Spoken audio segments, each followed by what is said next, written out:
Welcome to Hope Happenings. This show is made possible by Channel 3 and the Hope Center. This month we want to focus on giving.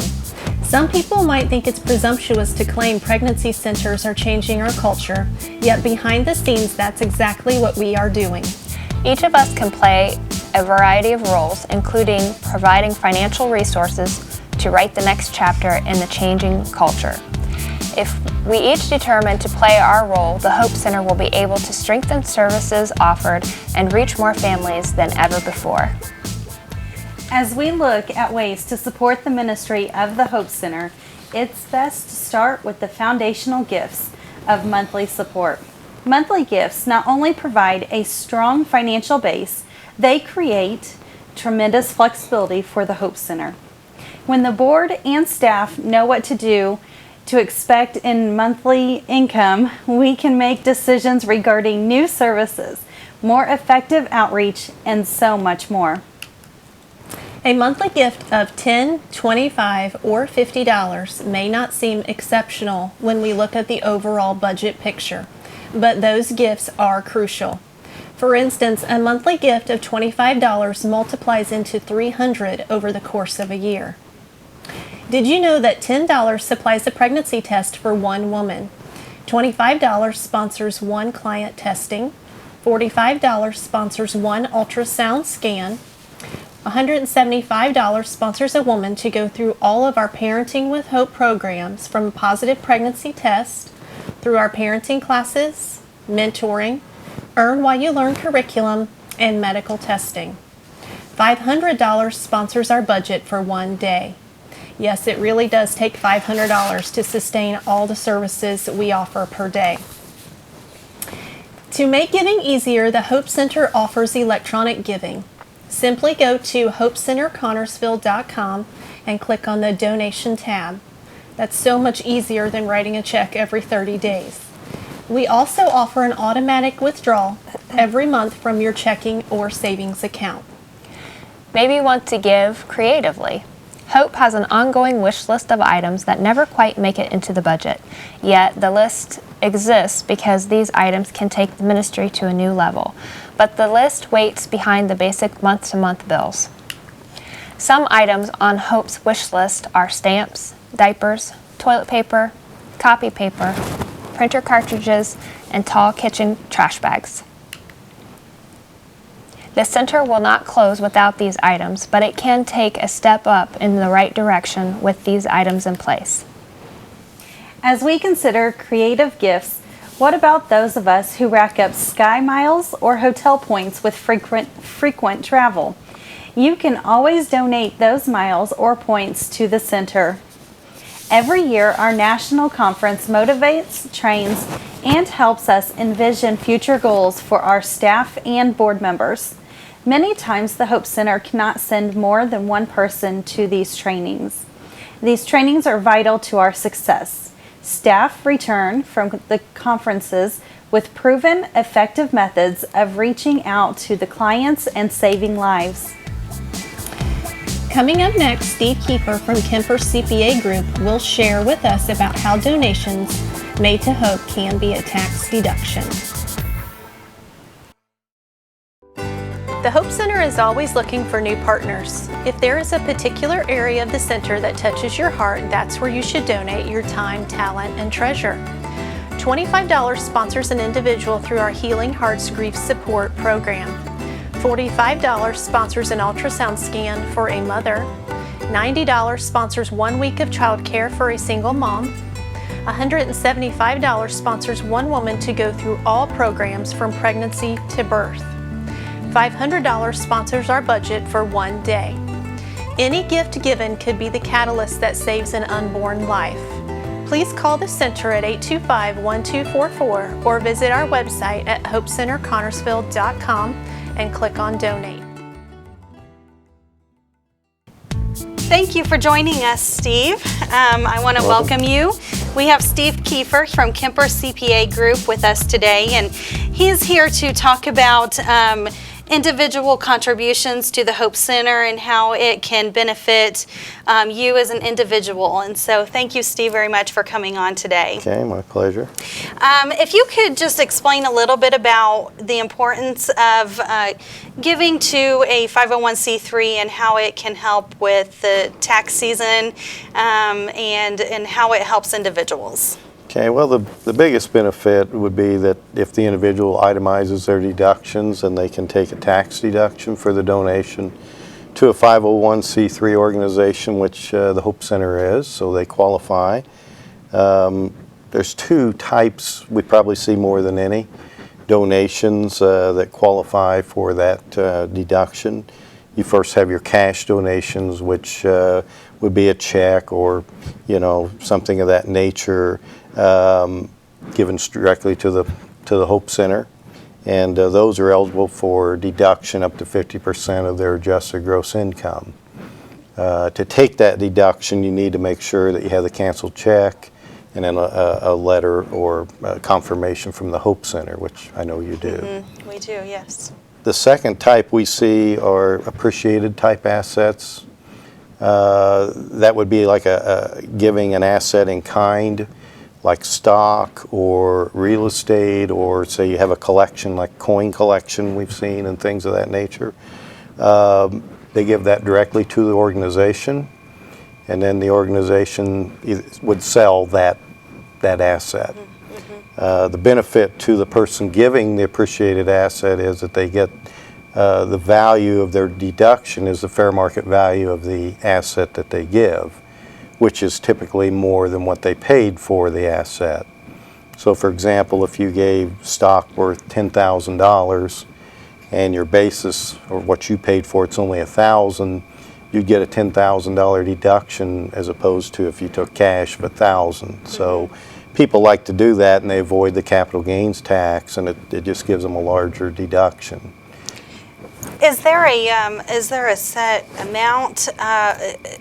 Is there a minimum amount that would benefit doing it this way, or it doesn't matter how much the amount is? The organization will usually will have a broker dealer they deal with, and they'll usually have some arrangement on the cost to sell, the broker fee. But other than that, no, they really wouldn't have any cost in it. So you typically see bigger amounts, though, just because a small amount really wouldn't benefit either one. Mm-hmm. When you do an appreciated asset donation, you also need to file a Form 8283, which shows some information on the donation. Mm-hmm. Mm-hmm. But like I say, it could be real estate. You see that also sometimes. So it just depends. If you're really wanting to give something big and really help an organization, then that's when we see the larger appreciated type assets. Okay. What about planned giving? Can you talk a little bit about planned giving and what that is and how that can benefit an organization? Planned giving is typically where you basically plan to give somewhere down the road to an organization. Usually it could be through a will. You'll see done through wills, through let's say life insurance. They might name the organization as one of the beneficiaries of a life insurance policy, or you'll see it through retirement plan. They may name the not-for-profit organization as a beneficiary of the retirement plan. Of the three options, the retirement plan is usually the best option for the giver, because that's money that would be taxed if they took it out or their heirs take it out. Mm-hmm. Whereas with, say, a life insurance policy, the heirs aren't going to pay tax on that money anyway. So you don't really want to give that. And the same with, in the will, a lot of times that's money you've already paid tax on. It's just cash. So people like to give their retirement plan. And they might say, well, let's give $10,000 of our plan upon my death to the organization, but it would be named as a beneficiary within the retirement plan. Okay. Whereas with a will, it's usually a specific bequest. I leave $10,000 to the Hope Center, mm-hmm. Mm-hmm. and it's settled through the estate. Okay, okay. We also have, there's endowments. We have an endowment at the Fayette County Foundation that is set up.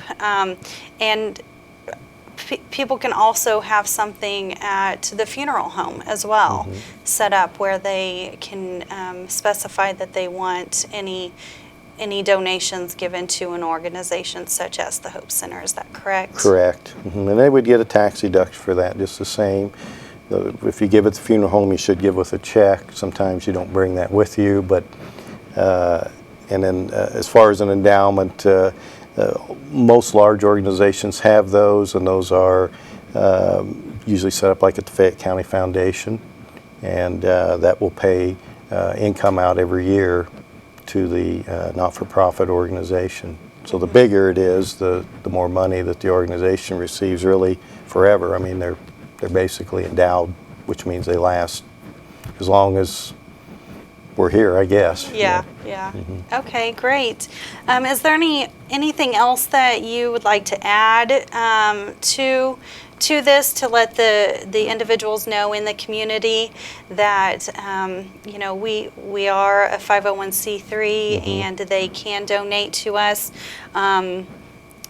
All of our expenses, we operate on individual donations that are given, and so if people do have stocks and other items out there that they're willing to give, you recommend doing it this way and giving to a 501c3. Right, and again, the advantage of the appreciated asset is you get a larger deduction, at the fair market value without having to sell the item and pay tax and then give the money. So it's a better way to do it. And as far as, you have to meet specific requirements to qualify as a 501c3, so that is a guarantee to the person giving you the money that they are a charitable organization. Okay. So that's always good to know that money, you have to meet requirements to keep that 501c3, so the money they will know is being spent properly. Right, yes. Well, Steve, I want to thank you very much for coming today. Okay. I don't really have any other questions, but I do want to say that if you are interested in giving to the Hope Center in some way, you're welcome to call our phone number at 825-1244. And if anybody has any questions, would they be able to contact you and ask you any questions that they might have? Would that be a possibility? Yeah, we can Okay. answer those questions. Well, Steve, thank you very much for coming today. I really appreciate it. I really appreciate your time and what you do for the community. Thank you very much. You're welcome. Cradles Childcare at the Hope Center offers a loving environment for children of high school students, college students, and our working parents. We accept infants 2 weeks of age to 3 years old. If you are looking for a low-cost childcare, please contact 825-1244 or visit our website at hopecenterconnersville.com. If we take a look at the center's budget, to sponsor our budget for one day is $500.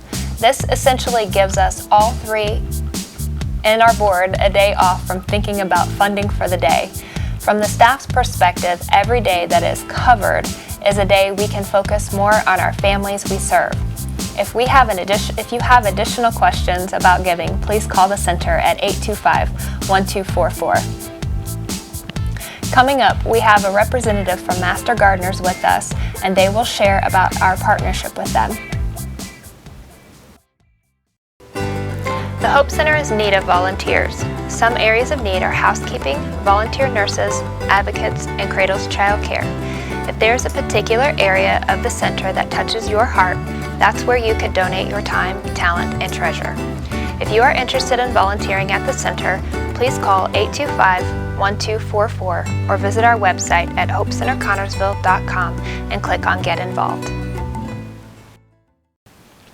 Every month we want to recognize special partners or donors. This month we want to recognize Master Gardeners in Hamilton's Home and Garden for helping us redo our landscaping around our building. welcome Master Gardeners President Teresa Combs and Amanda Venheisen. Okay, so recently I contacted you guys and asked if you would partner with us to redo the landscaping around our building. And John and Justin are going to show some pictures. And you can see it was a mess. It was really embarrassing when you started. I'm sorry about that. And so you and a crew of workers came over and pulled some weeds and cut some vines and sprayed some weed killer, and it was really hot, dirty work. But we appreciate you. And then we planted some new beautiful plants, and it really brightened up our space. The plants were donated by Hamilton's Home and Garden on State Road 1, so we appreciate them.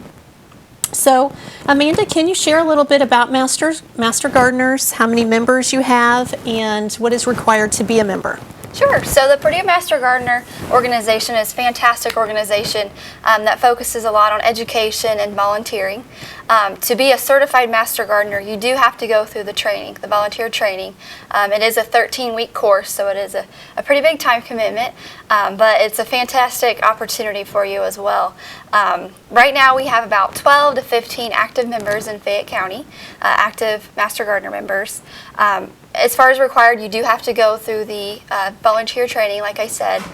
You do have to test out. There's an exam at the end, but you'll be good at that. Wow, you have to test out. Yes. This is really a big to-do. Yes, you do have to test out, and then you do have to get your 35 volunteer hours within a certain amount of time, and then after that, to stay certified as a Purdue Master Gardener, you have to do 12 volunteer hours a year, which is really easy to do. I mean, she blows it out of the water. So right. Yeah, very easy to do.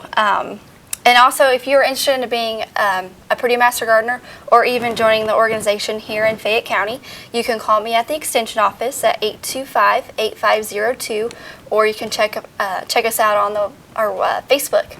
Okay, great. So you had mentioned that it is so many hours that are required, and so that made for a great partnership between the Hope and Master Gardeners because that was a several hour time commitment. So Teresa, how long have you been in Master Gardeners? I've been in for 3 years now. And what do you like best about it? I like just learning more about gardening, vegetable and flower gardening, just the sharing what you do, learn is fun, and just the whole, just getting with other gardeners and Networking. yeah, networking. Right. It's just really enjoyable. Right. I love it. Well, and you all have common interests, so you can learn from each other and share little tips and all that. Right. Yeah. That's great. So we appreciate your partnership with us, but what other partnerships do you have around town? Actually, we just finished a project that we partnered with Fayette County Foundation, and we did a enhancement project at the 27th Street Park entrance. And I think everybody benefits from that, the whole community. It's beautiful. And we also, as a club, we take care and maintain at the Cleo Fountain. We do the pie-shaped, the triangle part of the Cleo Fountain. Nice. And the Garden Club has the other round section. And then we also take care of the courthouse urns, and we also do the Amtrak shelter. We have a flower garden around the Amtrak shelter down on Eastern, and we do take care of that. It's quite a bit. We stay busy, so. Yeah. But, I think it's great for the community. Great. Well, what other upcoming activities does Master Gardeners have? I mean, I know you guys stay busy with your volunteer hours, and you have meetings once a month and all that, so you have a calendar of events? Right, yes, and like I said, if you have any questions, you can always call Amanda at the Extension office or visit us on Facebook. And normally we have a meeting the second Monday of every month at 6 o'clock at the library. And sometimes those are going to be a business meeting. Sometimes that's going to be only a program. And we have a program coming up in September, which is the public is invited. And we love to have the public come in. And there will be one in September and then one in October.